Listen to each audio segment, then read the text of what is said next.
Nkechi Obesai sat quietly at the long, shiny mahogany table, surrounded by her fiancé's rich and well-dressed family. The room smelled of expensive perfume and roasted chicken, laughter echoing from every corner. But not a single laugh was for her. The Okoros looked perfect, polished, proud, and full of quiet judgment. Their designer clothes sparkled under the chandelier, and every word they spoke seemed to remind her she didn't belong. She tried to smile, pretending not to notice the way they whispered behind their glasses of wine. Her fingers played nervously with her napkin, as she listened to their stories about vacations in Paris and business meetings in Dubai. No one asked about her. No one cared. Even Chijioke, her fiancé, seemed too busy impressing them to notice her silence. Still, Nkechi kept her head high. Her late mother's voice echoed in her mind. "Never let anyone make you feel small, my daughter." She took a deep breath and looked around the table, reminding herself that grace was her armor. They might see her as an outsider, but she knew something they didn't. She was far more than the quiet girl they were trying to humiliate. The laughter around the table grew louder, but the jokes weren't funny anymore. They were sharp and aimed straight at her. One of the aunts leaned closer to another and whispered just loud enough for Nkechi to hear. Chijioke really found himself a simple girl. The other aunt chuckled, swirling her wine glass. I just hope she at least knows how to serve water properly. These village girls can surprise you." Their laughter cut through her like a knife. Nkechi's heart tightened, but she didn't show it. She kept her smile small and polite, even as her hands trembled under the table. She could feel every pair of eyes on her, judging her dress, her accent, her calmness. Someone joked about girls who come from nowhere trying to marry into good families. Another said, "Love is blind until the bills arrive." The table erupted in laughter again. Nkechi swallowed hard. Her throat burned, but she refused to give them the satisfaction of seeing her cry. Chijioke sat beside her, pretending not to hear. He smiled weakly, trying to avoid confrontation. That hurt the most, his silence. She wanted him to speak up, to defend her, to remind them she was the woman he loved. But he just stared at his plate. Inside, her late mother's words came back to her like a whisper. "Grace, my daughter. Even when they try to break you, wear your grace like a crown." So she straightened her back, looked at the table and softly said, "I may be simple, but I was raised with respect." Her voice was calm, but her eyes held quiet fire. The room fell silent for a moment. Awkward, heavy, uncomfortable. Then the aunt forced a laugh, trying to brush it off. But Nkechi saw the discomfort in their faces. They didn't expect her to have dignity, to speak with strength. She smiled gently, turned to sip her water, and told herself silently, one day, they'll understand who they're talking to. The servants began placing plates of jollof rice, roasted chicken, and steaming soup on the table. The air was filled with rich smells, but Nkechi's appetite was long gone. She sat quietly, her eyes fixed on her plate, praying the evening would just end peacefully. But peace was never what the Okoros had in mind. One of the cousins, a tall, arrogant man in a designer shirt, looked at her and smirked. "Poor girl," he said loudly enough for everyone to hear. "This is not really your kind of table. Maybe you should eat later when we're done." The room froze. Forks stopped moving. Even the laughter died midair. Nkechi felt her chest tighten. Her hands shook under the table, but she forced herself to stay calm. She turned to Chijioke, hoping, just hoping, he would say something. Defend her. Stop the humiliation. But he didn't. He stared at his food, pretending not to notice, his cowardice screaming louder than words. Then the eldest aunt, the same one who had been giving her sharp looks all evening, set her wine glass down and said coldly, "Please, young lady, leave the table. This dinner is for family." The words hit her like a slap. Everyone's eyes were now on her. Her heart raced, her face burned, but she didn't want them to see her break. Slowly, she placed her napkin on the table and stood up. "Excuse me," she said softly, her voice calm but trembling at the edges. As she walked away, she could feel their smug stares following her. People who thought money made them better. But what they didn't know, what none of them could even imagine, was that the roof above their heads didn't belong to them. It belonged to her. Her late father's voice echoed in her mind. "Never explain your worth to people who measure it with gold." Nkechi walked out of that dining room with her head high. She left in silence, but that silence carried the weight of a storm they weren't ready for. For her not gaps or no abed no blue answer today, let me hope me at the I went the dish, Nemon Bata. See, I'm fire. They are breath vahnicket. Flosser who's soon at therapy dish. Sir, with no wooden skim. See for the sear in the oak with the ass. And I are sick on the bring it all. He will sear, but I wish that he's a gelser off either for the opposite with a law. Sir, it's said milk in the name. There's no fits real nation, man, I was all with. We're so in it. Heard nang it is through Zuho and the Vinoid. Derp so veil. Nyammer. Her another ever with off Zuho be full of more with the capital net. Sir, is dash nothing in silk sour. He'll else the her nerdish. Ster was no lessons wish though. Twalish name of the Zakip. He's Lord with the Zakipan. Skater her. Nemo Murph softbish. Yeah, word that she risha. He didn't get what he marked well, so else no lessons new cat. Her old full brown but snake bilks later. And where he smith the let's be for risha. He left bad steep. All best in the fair work always night even in nurse distracting. Here's if it's so much wish did I hit visit. He'll laugh, sir the up, say are there of us. Half burn no one. Care profit with the rich get the ma groups there wood. He'll fast that's ish. Aim sweet skin. Sylving murder he that's it near. Thar well sick dish. Where perhaps netting it must name on the wet. Snail fax is skiffet minister. Reef nemish full of safes in I Billy. Say your him the wind of gihip. And a shale me sit bats it. Get my sis ya earth and when he get bill us. Her caster say what do off this name it. Quite dish it delish. But I get Mr. Loudon the dish up. Her old for the stuff in the parlor, Murph built in the manor. Her ishner Murph but it's shale else gushna see stacking. That mansion everyone bragged about, the one filled with luxury and pride, didn't belong to the Okoros at all. It was hers. Nkechi Obe's size. The very walls that echoed with their insults had been built by her late father, Chief Obinna Obesai, a man whose name once carried power and respect across Nigeria. Years ago, he had designed that mansion himself, down to the last detail.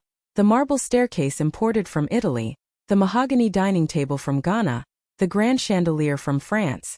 He had built it as a gift to his wife and only daughter, calling it the Obesai Home of Grace. When he passed away, the world mourned a legend. Obesai Holdings, his real estate company, grew even bigger after his death, expanding across Africa under trusted management. But what people didn't know was that he had left everything, every property, every share, every account, to his only child, Nkechi. She had become the quiet heiress of an empire, though she never flaunted it. After her father's funeral, she made a promise to herself and her mother's memory. I will live simply. I will earn respect for who I am, not for what I have. That's why she never told Chijioke or his family about her inheritance. She wanted love, not status. She wanted to be seen for her heart, not her last name. But now, as she stood outside that same mansion, the same one her father built with love, she realized how cruel life could be. The people who insulted her were sitting under her father's roof, eating dinner at her family's table, laughing at his daughter. Tears filled her eyes, but she smiled through them. If only Papa were here, she whispered. He'd tell me to rise with grace. And that's exactly what she decided to do. She wouldn't shout. She wouldn't seek revenge. She would let the truth reveal itself, silently, beautifully, and powerfully, just like her father taught her. Chijioke had always been kind, gentle, and soft-spoken, the kind of man who smiled easily and avoided arguments. That was what first drew Nkechi to him. He made her laugh, made her feel seen, and promised to love her for who she was. But kindness without courage, she was learning, could be dangerous. Kindness without strength could destroy a woman's heart. From the beginning, his mother never liked her. She had looked at Nkechi with thinly veiled disgust and said once, "My son is doing charity work by dating you." The words had cut deep, but Nkechi chose to let them go. She believed love could heal pride. She told herself that if she stayed humble, his family would one day see her heart. She endured the side comments, the fake smiles, the forced politeness, all for the man she loved. But that night at the dining table changed everything. When Chijioke sat silently as his relatives insulted her, something inside her broke. It wasn't just his silence, it was his fear. He looked at her like a stranger, afraid to defend her because he didn't want to upset his family. And in that moment, Nkechi saw the truth. He wasn't her protector. He was their puppet.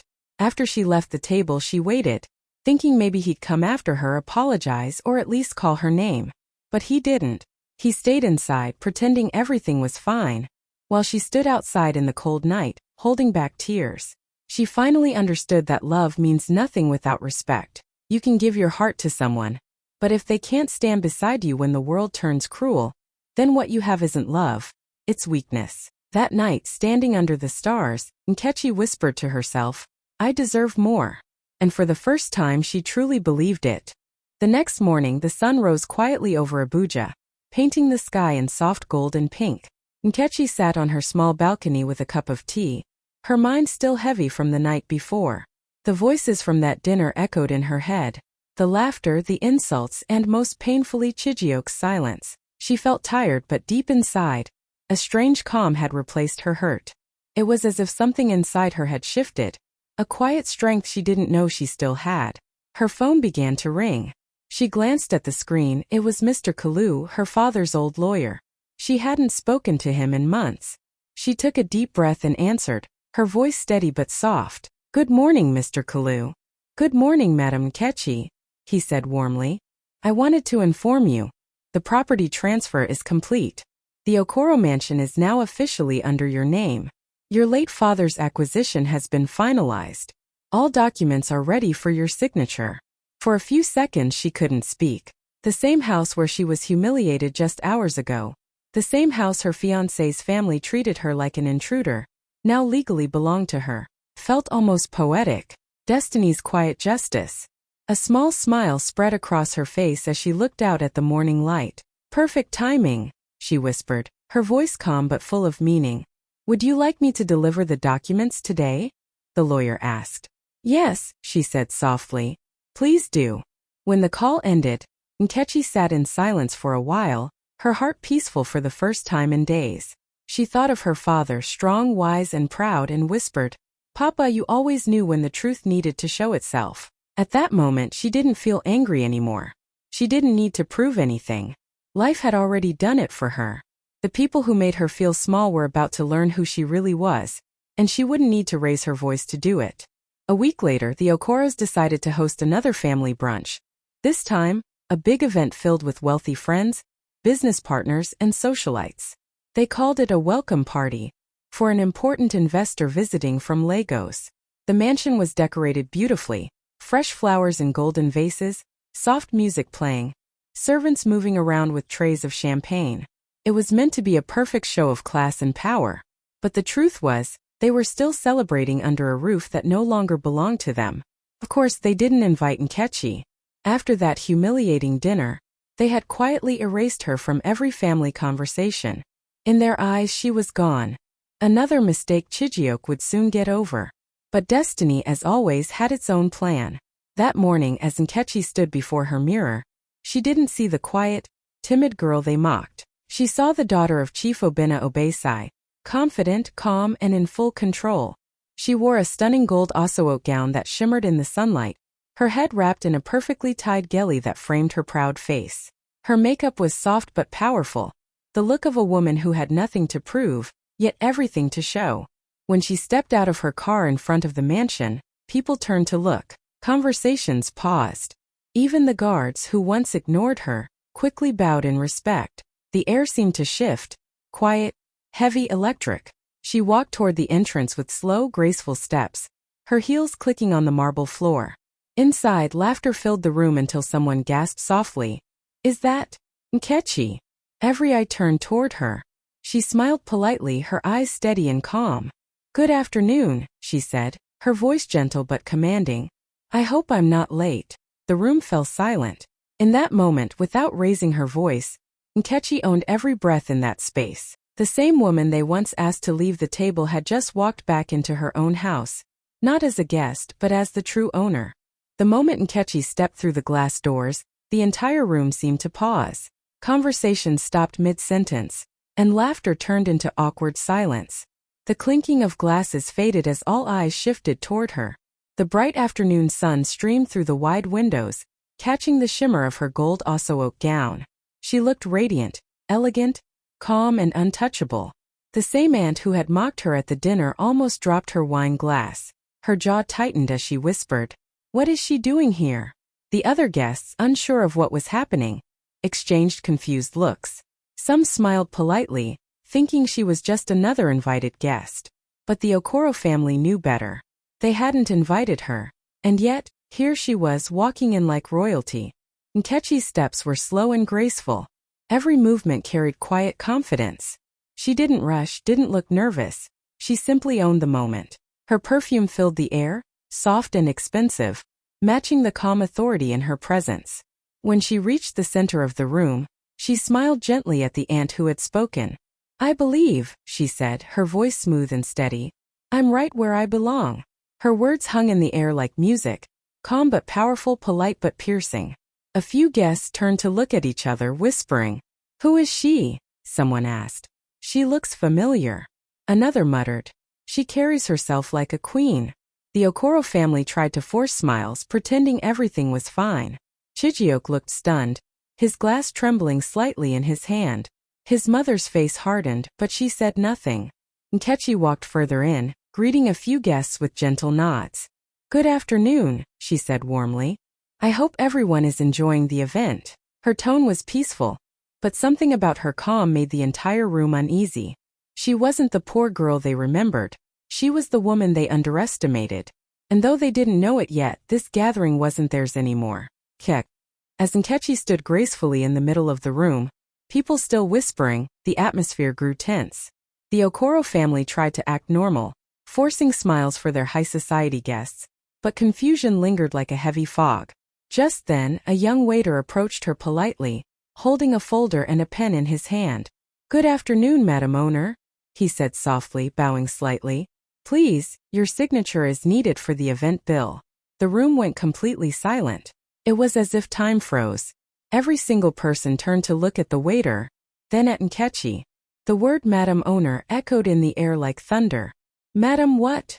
One of the uncles asked, his voice cracking in disbelief.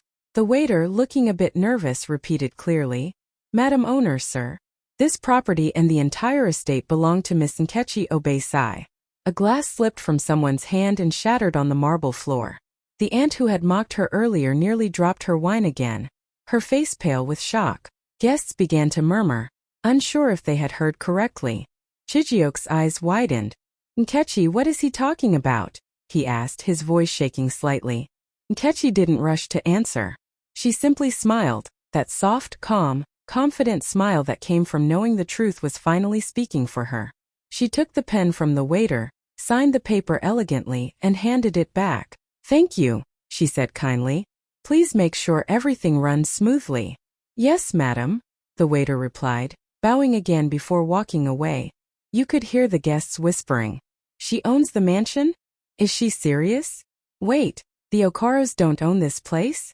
Nkechi looked around at all their shocked faces, her heart steady. She had no anger left, just quiet satisfaction. The same people who made her feel small were now standing speechless in her house. She turned to them gently and said, Please don't stop your party. I insist, make yourselves comfortable. In my home. The room that had been full of chatter and laughter just moments ago fell into a heavy, uncomfortable silence. You could almost hear hearts beating faster. The Okoro family sat frozen, their fake smiles fading one by one. Even Chijioke, who had once been her biggest dream, now looked at her like he was seeing her for the very first time. His mouth opened slightly, but no words came out. His face turned pale, and his hand trembled as he set his glass down. The eldest aunt, the one who had asked her to leave the dinner table, blinked rapidly, her face stiff with shock. There must be some mistake, she said weakly, trying to laugh. But the waiter had already left after confirming what everyone now knew. The mansion, the grand estate, the luxury they bragged about. It all belonged to Nkechi Obei-sai. Nkechi stood calmly in the center of the room, her gold osso-oak gown glowing under the chandelier. She didn't rush to explain or justify herself. Instead, she reached for the folder on the table, flipped to the last page of the property document, and signed her name slowly and gracefully. Every stroke of her pen felt like poetic justice. When she was done, she smiled gently and handed the file back to the stunned event manager. Thank you, she said, her voice steady and kind. Please make sure everyone is comfortable in my home. The words landed like thunder. In my home. Gasps rippled through the room. Some of the guests tried to hide their surprise, while others stared openly, unable to believe what they were witnessing. Chijioke finally spoke, his voice shaking. "Nkechi, you never told me."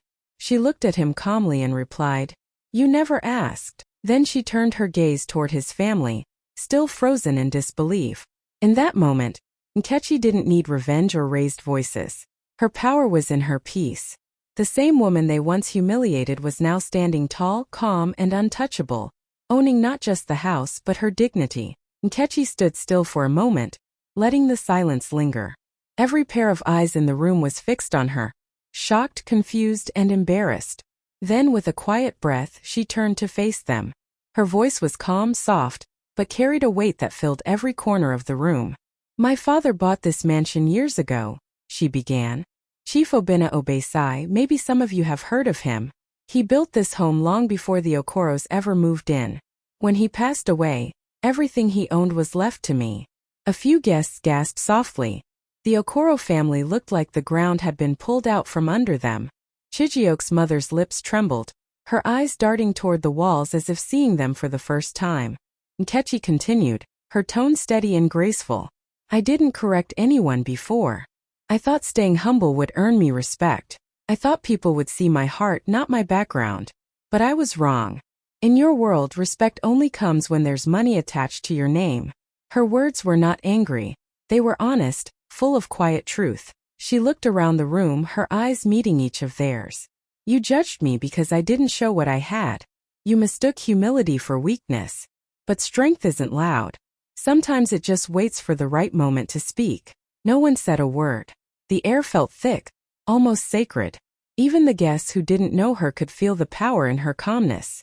She smiled softly, her eyes glistening. "I never wanted to embarrass anyone," she said gently. "I just wanted you to understand. A woman's worth isn't measured by what she wears, or where she comes from. It's in how she carries herself when the world tries to shame her." Her words cut deeper than anger ever could. The same table that once silenced her now sat speechless before her. And this time it was respect that filled the air. As Nkechi turned to leave, the room stayed frozen in awkward silence. The same people who once laughed at her now couldn't even look her in the eye. Her heels clicked softly against the marble floor. Calm, steady, powerful. Just as she reached the door, one of the aunts, her voice shaky, called out, "Nkechi, please wait, we didn't know." Nkechi stopped. For a moment she didn't turn around. She just stood there, her back straight, her chin high. Then slowly she looked over her shoulder, her eyes calm but sharp. "Exactly," she said softly. "You never cared to know." Her voice wasn't loud, but it carried more weight than any shout could. The aunt's eyes filled with guilt, and Chijioke looked down, unable to meet her gaze. He wanted to speak, but words failed him. His silence, once harmless, now felt heavy, the kind that destroys love. Nkechi gave a small, polite smile. Not bitter, not proud, just peaceful. "I wish you all well," she said simply. And with that, she turned and walked away. Her gold Osso gown shimmered under the chandelier lights, every thread catching the glow like tiny flames. Each step she took felt like poetry, elegant, powerful, and final. People whispered, some with regret, others in awe. Even the waiter who had spoken earlier watched her go with quiet admiration. She didn't need to raise her voice or seek revenge. Her grace was her revenge. As she stepped outside, a gentle breeze met her, brushing against her face like freedom. The mansion behind her buzzed with confusion and shame, but Nkechi didn't look back. She had walked into that house as someone they mocked, and she was leaving as the woman they would never forget. Her walk wasn't just an exit, it was a statement. Every step said, "You tried to make me small, but I was never meant to fit at your table. I was meant to own it." That night, long after the brunch had ended, someone uploaded a short video clip from the event to social media. Within minutes, it began to spread like wildfire. In the clip, you could see Nkechi standing in her golden Osso gown, calm and radiant. The waiter approached her politely and said, "Good afternoon, Madam Owner. Your signature is needed for the event bill." The camera captured the stunned faces of the Okoro family. Their wide eyes, dropped jaws, and frozen expressions. People everywhere were watching. Comments flooded in. "She's the one who owns the mansion? The poor girl they humiliated just walked in like a queen. Wow, grace, humility, and power all in one person. The clip was shared thousands of times in just an hour, trending across Instagram, Twitter, and Facebook. Viewers were mesmerized not just by the reveal, but by the way Nkechi carried herself. She didn't yell. She didn't insult anyone. She didn't need to. Every gesture, every calm smile, every poised step spoke louder than words ever could. People called her story inspiring.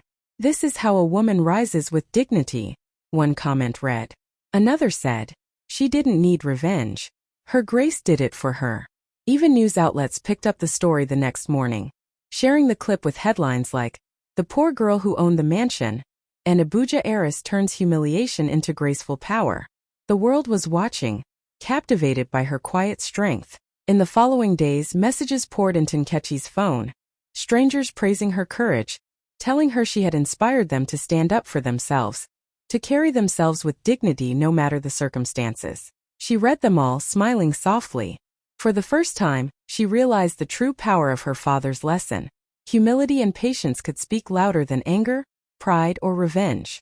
Through grace, she had reclaimed not just her inheritance, but the respect she had always deserved, and the world had witnessed it. Weeks later, Nkechi's story had reached every corner of Nigeria. She was featured on the cover of a leading business magazine as the new CEO of Obesi Holdings, the real estate empire her father had built and she had inherited. The article highlighted not just her wealth, but her grace, intelligence, and the quiet strength that had made her rise above humiliation and betrayal. At the photo shoot, she wore a breathtaking emerald gown that shimmered under the studio lights. Her hair was perfectly styled, her makeup soft yet powerful, and her posture radiated confidence. The photographer clicked away, capturing every angle of a woman who had transformed pain into power. When asked what message she wanted to share with the world, Nkechi smiled gently and said, "Never let anyone make you feel small in a place you were born to own. Stand tall, speak with dignity, and let your strength shine quietly." The magazine's caption summed her journey up perfectly. She didn't raise her voice, she raised her value. Her story went viral again, inspiring thousands of young women across Africa.